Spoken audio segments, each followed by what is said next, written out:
I've been a paramedic for years, so the late-night shifts were pretty routine for me. A few weeks ago, during one of those shifts, I had experiences I still can't shake. The hospital always felt eerie at night. The fluorescent lights tended to flicker, especially in the empty waiting rooms. It was well past midnight when I walked through the dimly lit halls. I was focused on my duties. Still, there was something off in the air. A heaviness that left me uneasy. I thought it was just exhaustion. Then something strange happened. I turned a corner and saw a gurney rolling by itself down the corridor. I stopped to stare. It didn't make sense. Maybe a nurse left it behind.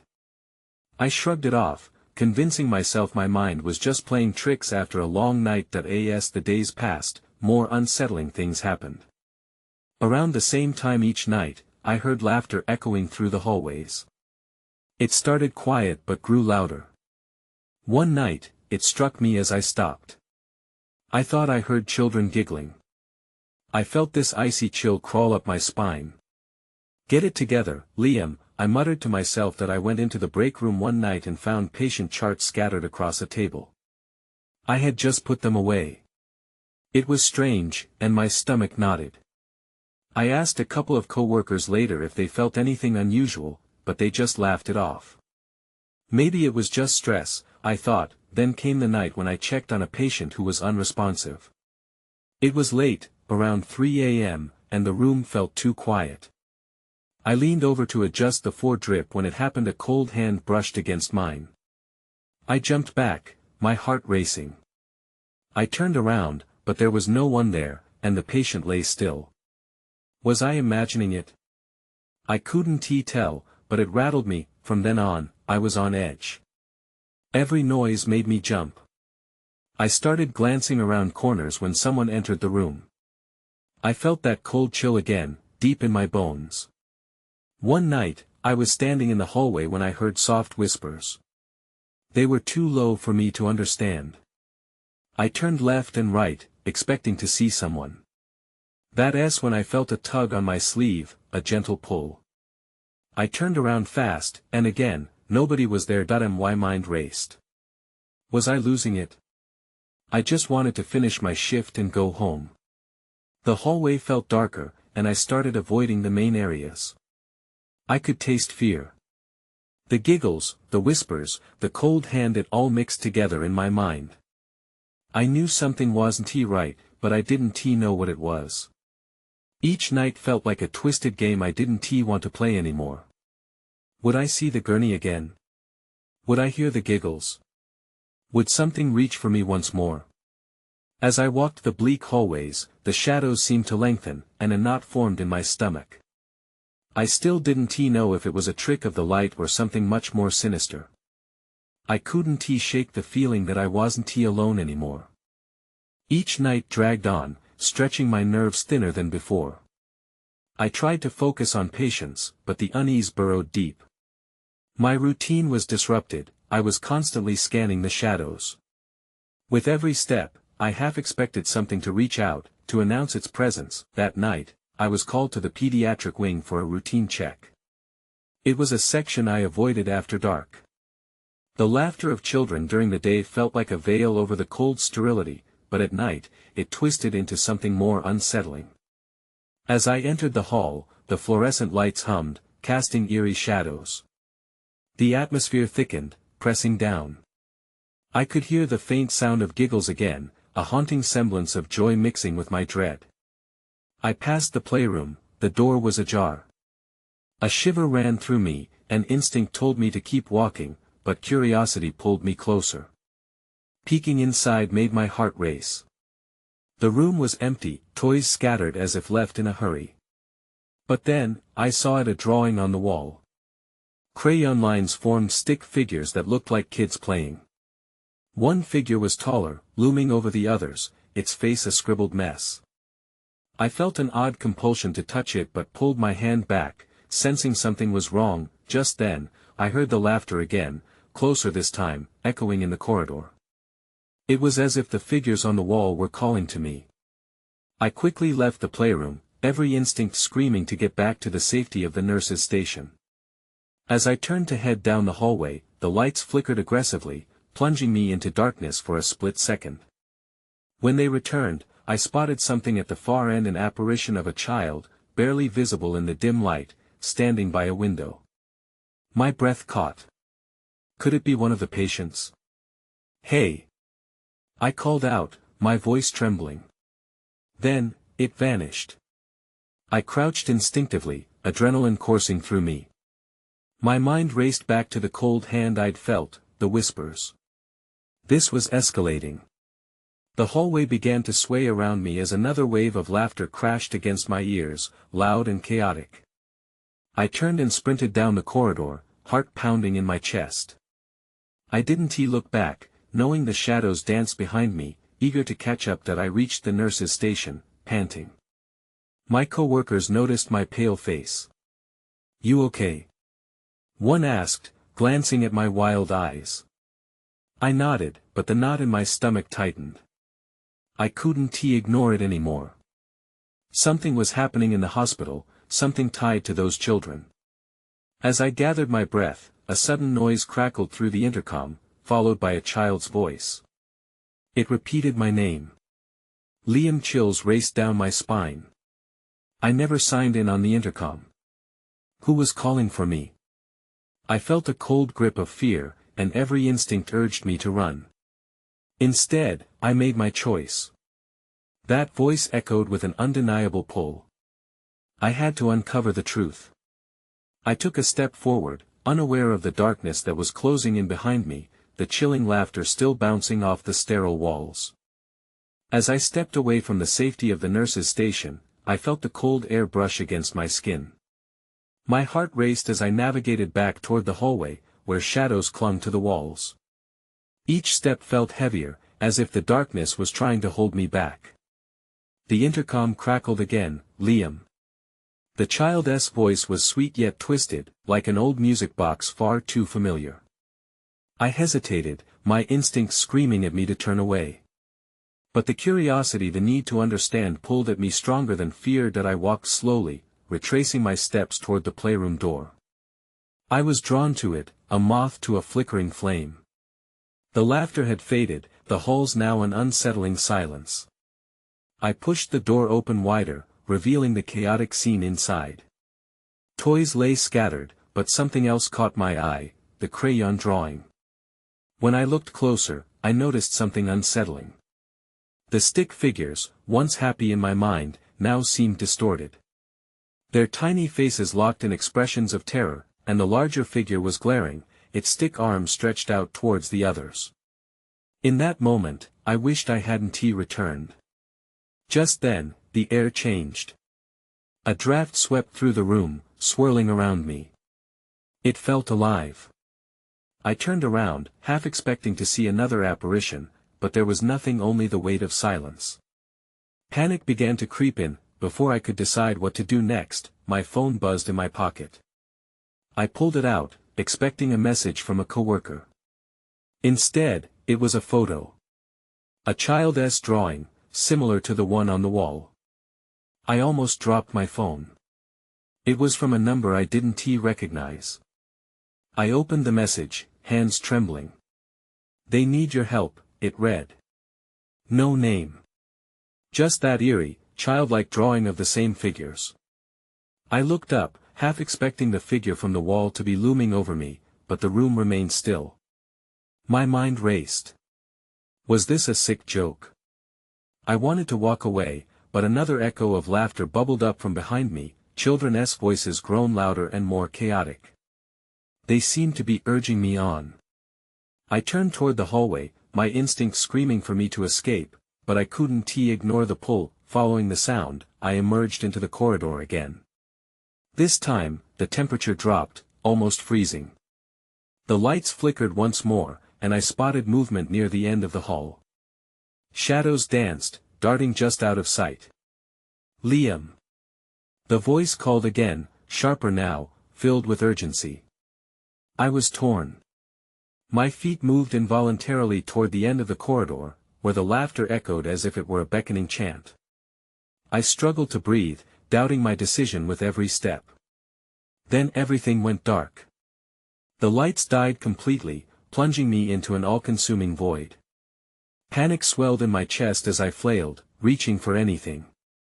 The laugh echoed again, impossibly close, sending chills rippling down my spine. In that moment of darkness and confusion, I realized something: I was not alone. I felt a presence, heavy and watching. The laughter faded, replaced by silence, but the weight of unseen eyes bore down on me. "What do you want?" I shouted, desperate to shatter the uneasy stillness, and then, I heard a whisper, barely audible, lingering in the thick air. "Find us." A jolt ran through me. I was now in deep. I had to uncover whatever this was before it consumed me, too. I fumbled in darkness, every nerve in my body screaming for light. My heart pounded in my chest like a war drum. I reached out, hands brushing against the cold wall, searching for reassurance in the familiar texture. The silence was maddening, stretching endlessly, thickening the air. Just when I thought the darkness would suffocate me, a flicker exploded to life. The emergency lights cast a dim, yellow glow along the corridor. I squinted against the harsh brightness, feeling disoriented. The shadows danced ominously at the fringes of the light. "Liam." The sweet, twisted voice echoed once more, this time sounding closer. I pressed my back against the wall, trying to steady my trembling breaths. I had to find the source. I couldn't shake the feeling that someone or something was waiting for me just around the corner. That I turned toward the voice again. Each footstep felt tentative, as if walking through molasses. My mind raced with questions. Who were they? What did they need from me? I reached the end of the hallway and paused. Beyond the emergency light, a doorway loomed, slightly ajar. The air wafted out from it tainted and oddly familiar. "Help us," the voice implored, now mingling with the sound of soft whimpering. My gut twisted. I peered into the room beyond the doorway. Inside was a small playroom, the same one I had seen earlier. The toys looked sinister in the half-light. A single doll lay sprawled on the floor, its eyes wide and unblinking, almost too lifelike. My instincts screamed at me to retreat, but the need to understand pushed me forward. I stepped inside. "Who are you?" I demanded, but the words echoed away, swallowed by the shadows. Suddenly, a chill wrapped around me. The doll appeared to shift, its head tilting slightly toward me. I blinked, swallowing my disbelief. Was I imagining it? But the whimpering snapped me back. I followed the sound, moving further into the room, that's when I saw it. In the far corner, a cluster of shadowy figures huddled together. They looked like children, their eyes wide and pleading. My breath hitched.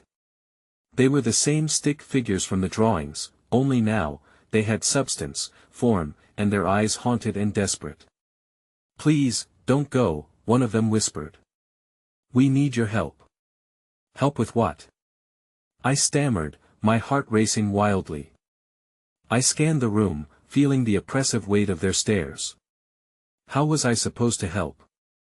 They pointed toward a darkened area behind them, where a flicker of movement caught my eye. A small door, almost hidden, barely visible in the shadows. It was a trap. My instincts screamed for me to leave, to run, but my feet moved toward it against my will. "Do you want to play with us?" One of the figures asked, their voice sweet but pitiful. Each word sent a jolt of ice through my veins. I blinked at them, caught in the web of uncertainty.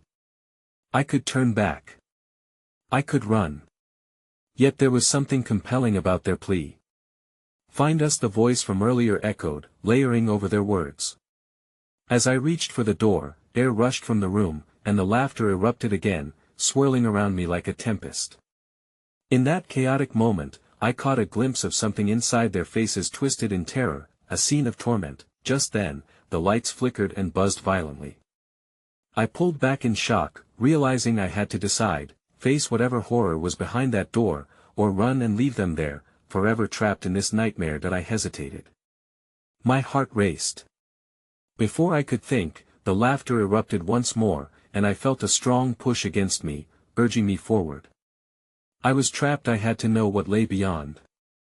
As I reached for the hidden door, it swung open seemingly on its own. A rush of stale air enveloped me, thick with the scent of something rotten. My instincts screamed for me to turn and run, but my feet felt glued to the floor. Shadows flickered inside, beckoning like the twisted fingers of a long-lost friend. "Come play with us," one of the shadowy figures pleaded, their soft voice pulling me deeper. I didn't understand their plight, I didn't belong here. But there was a connection, something invisible tugging at my heart that I took a shaky step inside. The door creaked loudly, and I winced at the sound. The sight that greeted me made my stomach churn. The room was not an ordinary playroom. Discarded toys lay strewn across the floor, their paint chipped and peeling. In the corner, a mobile dolly spun, but there were no strings attached. I felt a shiver creep up my spine. What happened here? I whispered, drawing closer to the children, who continued to watch me with wide, expectant eyes. They looked almost translucent, their forms wavering like reflections in disturbed water. "Help us find it," another child urged, pointing toward the dark corner of the room, where the shadows thickened. My pulse quickened as I scanned the area. There was nothing but an old trunk, its surface obscured by layers of dust. "What do you need?" I asked, my voice barely above a whisper. I was terrified, yet a part of me yearned to stay and learn their story. Inside, they chorused, their voices becoming a haunting melody that wrapped around me, embracing the fear that churned within. That I stepped toward the trunk, trying to ignore the chilling sensation crawling along my skin. Something felt off about it. The air was thick, almost electric. I hesitated, glancing back at the children, their faces twisting in anticipation. "I don't know if I can," I stammered, doubting my own courage. This was too much. But the urgency within those eyes pushed me closer. Taking a deep breath, I knelt in front of the trunk and unlatched it. The hinges creaked open as if long unused. What I saw inside made my throat tighten. A pile of crumbling papers, photos, and something that looked like an old, rusted toy. I sifted through the contents with trembling fingers, desperate to uncover the truth. Then I saw it. A photo caught my eye. I picked it up and felt my heart plummet. It was an image of a group of children smiling, carefree, frozen in time. But something was wrong. Beneath their bright smiles, I noticed faint markings on their arms, similar to the strange symbols I had seen in the drawings earlier. What does this mean?" I breathed out, looking back at the children, but they had vanished. A sudden chill filled the room, and the temperature dropped. My breath hung in the air like a specter. Panic surged through me. I stumbled back, clutching the photo to my chest. "Find us," a voice echoed, darker now, more urgent. I had disturbed something I couldn't understand. My heart raced as the shadows swirled around me, expanding like a storm. Suddenly, the trunk slammed shut, cutting off the darkness, and I was plunged into chaos that I had to escape. Before I lost my mind amid the turmoil, I turned and bolted out of the room. The laughter transformed into shrieks, twisting in my ears as I raced down the corridor, desperately seeking the safety of the emergency lights. But when I reached the end of the hallway, an ominous shadow stood blocking my path. That I had awakened something that was never meant to be disturbed. I stood frozen in front of the shadow, my heart drumming in my ears. It loomed larger than the darkness around it, a figure with an indistinct shape but a presence that felt undeniably real. My instincts screamed at me to move, to find a way out, but my feet remained planted to the floor, fighting against the urge to flee. "Who are you?" I tried to call out, but my voice failed me, cracking under the weight of fear. The shadow didn't speak, only shifted slightly, as if it were a wave molding itself to unexpected tides. As I blinked, my surroundings flickered, and the details of the corridor became sharper. The walls peeled in patches, shadows slinked into crevices, and the overhead lights flickered sporadically as if acknowledging the presence of the silhouette before me. In an attempt to steady myself, I stepped to the side, praying it would move, but it blocked my escape with a terrifying stillness. The air felt charged, thickening with something unspeakable. I glanced back, half expecting to see the playroom I'd just escaped, but I only found more darkness behind me. That I took another shaky breath. I won't hurt you. Just let me through. The shadows seemed to writhe, losing definition for a moment before forming again into a figure and outline of a child. Panic surged again, flooding my senses. Was it one of the children from the room? An arm extended towards me, a small hand open as if asking for something. My breath caught in my throat. What do you want? Find us, it whispered, the voice familiar but twisted. It echoed in my mind, a reminder of the others who had seemed lost yet hopeful. A chill ran down my spine. Could this be one of the children calling for help? Without thinking, I stepped toward the shadow, desperate to understand. What do you need? I asked, wishing I could provide solace to the lost spirits. The figure began to dissolve, its hand retracting slowly.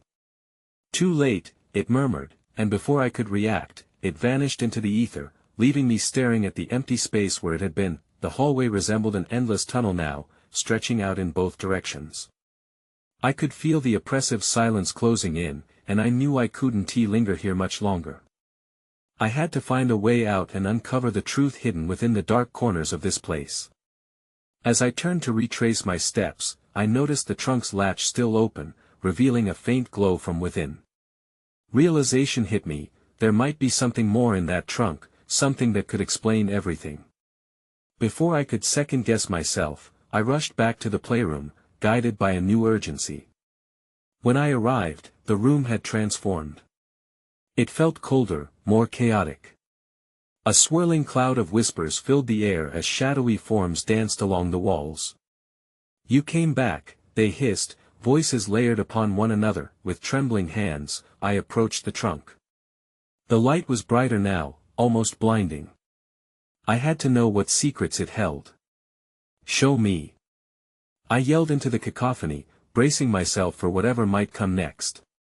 And then everything went dark. I struggled to grasp what was happening. One moment, I was standing in the playroom, vibrantly lit by the glow of the trunk, and the next, nothing but a suffocating void surrounded me. My instincts kicked in, urging me to find solid ground. That I reached out, my palms grazing against cool, hard surfaces. I stopped to listen. The whispers remained, drifting closer, echoing around me like an eerie lullaby. Help us, it pulsed in my mind, a mournful refrain that tickled my ears and chilled my skin. Is anyone there? I called out, my voice barely audible against the darkness. Silence stretched back, leaving me to hover between fear and the unknown. Just when I thought the void would engulf me entirely, a flicker of light appeared in the distance. That I stepped toward it, curiosity overshadowing my fear. Each cautious step felt like I was walking on eggshells. The closer I got, the more frantic the whispers became, swirling around me like a hurricane of lost souls. Find us. They cried in unison. Then, suddenly, I was thrown into a blinding light. That I blinked against the brightness, my heart racing. I found myself in a different part of the building, a corridor filled with old paintings hanging askew. The air felt heavier here, thick with despair. I could see those same shadowy forms hovering near the ceiling, their eyes fixed on me with an intensity that made my skin crawl. What do you want? I demanded, trying to muster courage as I scanned my surroundings. The whispers swirled again. Remember, one voice drifted to the forefront, softer yet echoing with something akin to urgency. My eyes were drawn to a large painting on the wall, a family portrait. They looked happy, faces bright with a vibrance that felt almost foreign in this place. But there was something unsettling about the girl in the corner. Her smile didn't reach her eyes. It was haunting. That was when I noticed it. A small detail that made my stomach drop. She wore the same dress as the shadow child I had encountered before. I stumbled backward, my heart racing even faster now. The connection felt undeniable. Is this you? I murmured, my voice barely above a whisper. Then there was movement by the door at the end of the corridor. I turned, squinting into the dim light. A figure darted in and out of view, too quick to catch. My instincts screamed again, warning me of something I couldn't quite comprehend. "Wait!" I yelled, but it vanished around the corner before I could continue. My pulse pounded in my ears, twisting my fear into a need to follow. I had to know who it was. I took off down the corridor, dodging the whispering forms, the child's portrait burning in my mind. As I reached the corner, I felt a cold breeze sweep through the corridor, sending chills down my spine. Then I heard the creaking of footsteps on the floor behind me. Someone was there. "Who is there?" I shouted, panic surging through my veins. There was no response, only the eerie silence that filled the air like smoke, smothering anything but fear. With that, I turned back only to find the corridor had twisted, the hallways stretching endlessly like a labyrinth. I was trapped. And then I remembered the trunk. I needed to think, to remember the trunk and what it represented. I couldn't let the fear swallow me whole. I took a deep breath and focused on the walls around me. The portraits lined the corridor, their painted eyes following me, but I forced myself not to look away that I felt drawn to the end of the corridor, where the shadows danced and flickered. I started moving slowly, every footfall echoing against the dim silence. The whispers fueled my courage. "Remember," they called, pushing me forward into the unknown. As I approached the corner, I noticed something strange.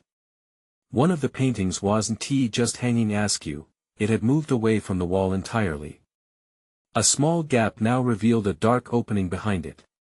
The whispers intensified, urging me closer.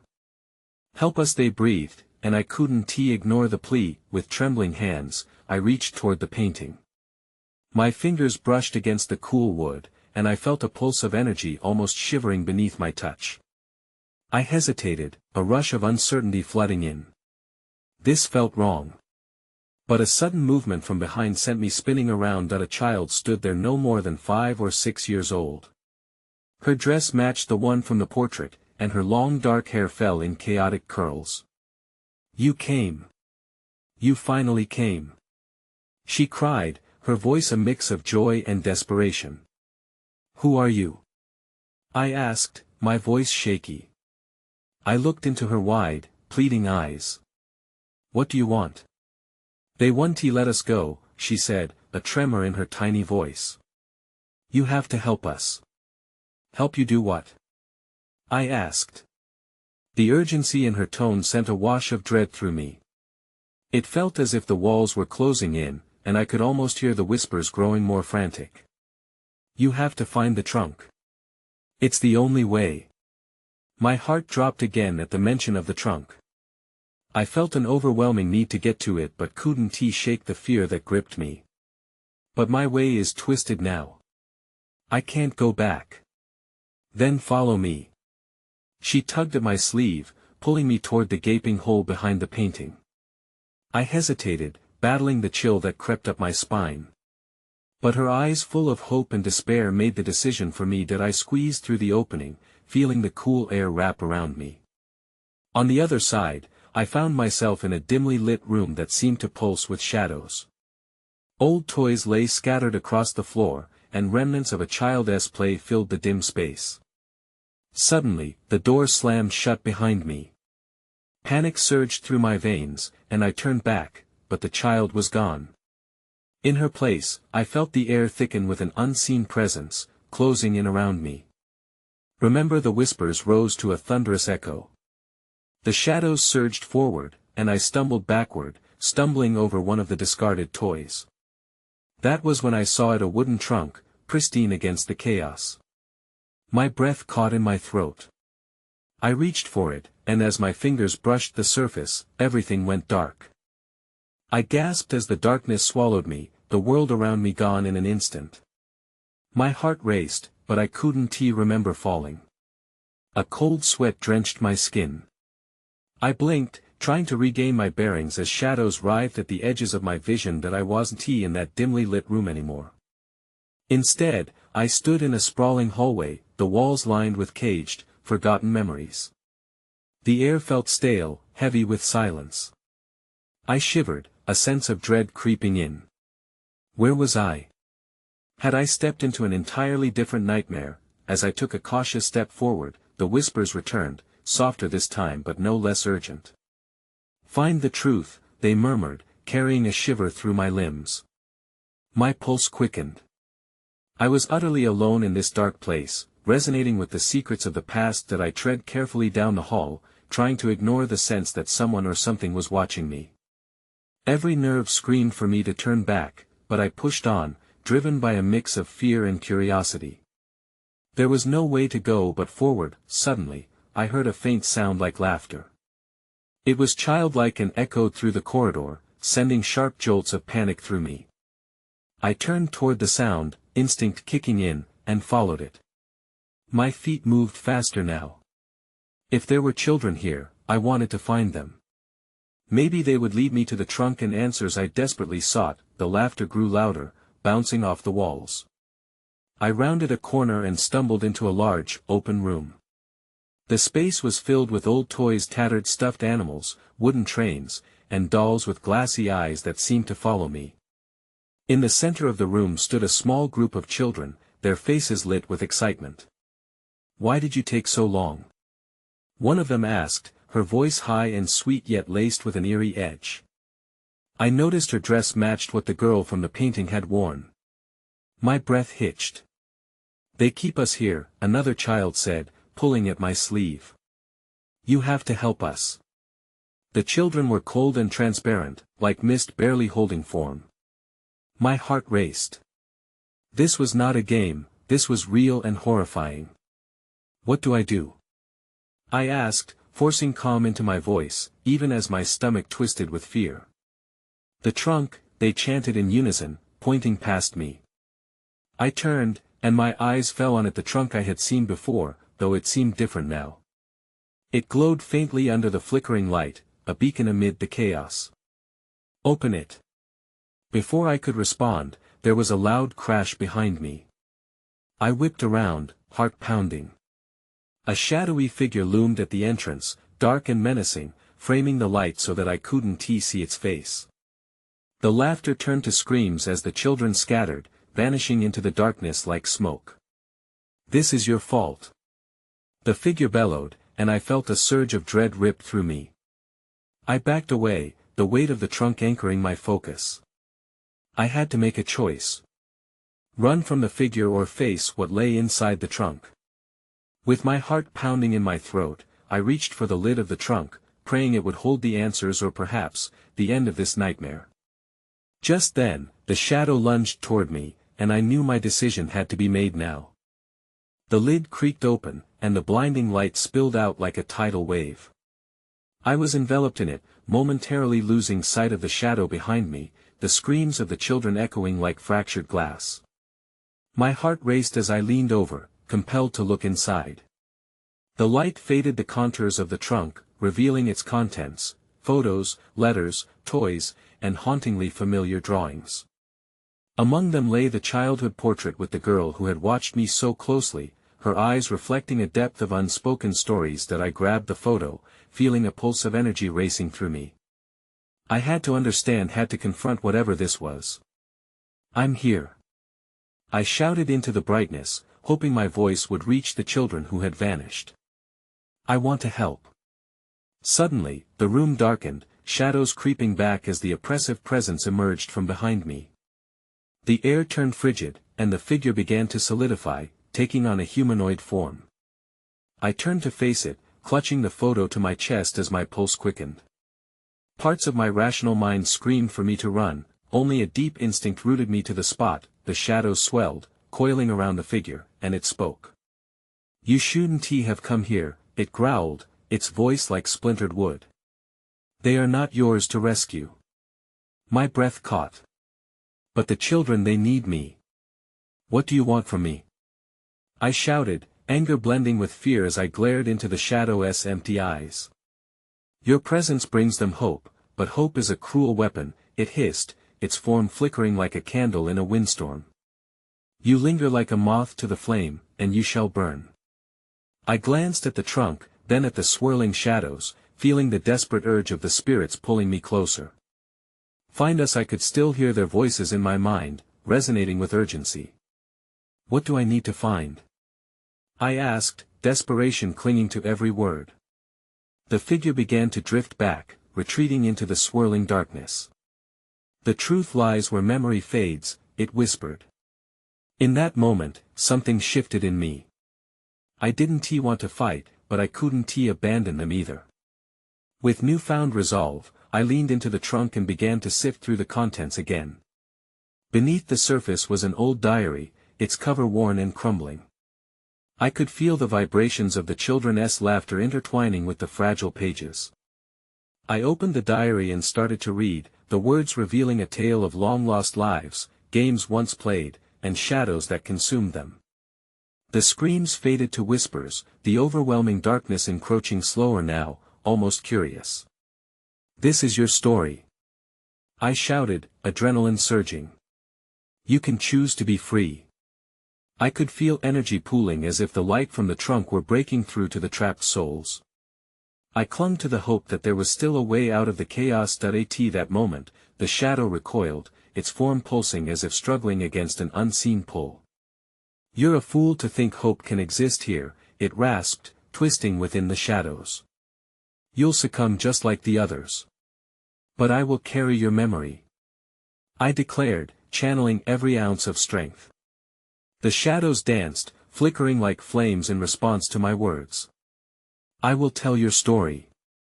The air vibrated with tension as the room exploded with light, a current surging through me as the diary disintegrated under my hands. My world warped as luminous figures began to swirl around me. Those children, transformed. Each shimmering spirit embodied light and warmth, expanding in a radiant burst of energy, rising higher into the air. The shadow figure shrieked, caught in the whirlwind of hope and light. No! It roared, folding back as the light intensified, blinding me completely. When the radiance subsided, I found myself standing alone in the empty playroom, filled with solace and brightness. The trunk was gone, the remnants of shadows no longer hovering in the corners. I blinked in disbelief, heart racing as I tried to comprehend what had just transpired. Days turned into weeks, and the echoes of that night haunted my thoughts. I carried the memory of the children with me at every shift, an unshakable presence in the night. I couldn't explain if it had been real or a trick of my mind. After too many late nights, too little rest, that I moved to another city, changed hospitals, but still, sometimes I hear whispers in the silence, fleeting giggles that dance on the edges of my consciousness. I wonder if those spirits found peace or if the shadowy figure still lingers somewhere, waiting for someone else to answer the call. That I still think about it sometimes, the uncertainty of those lost souls. Did I truly rescue them, or are they just fragments of a restless dream? I guess I'll never truly know.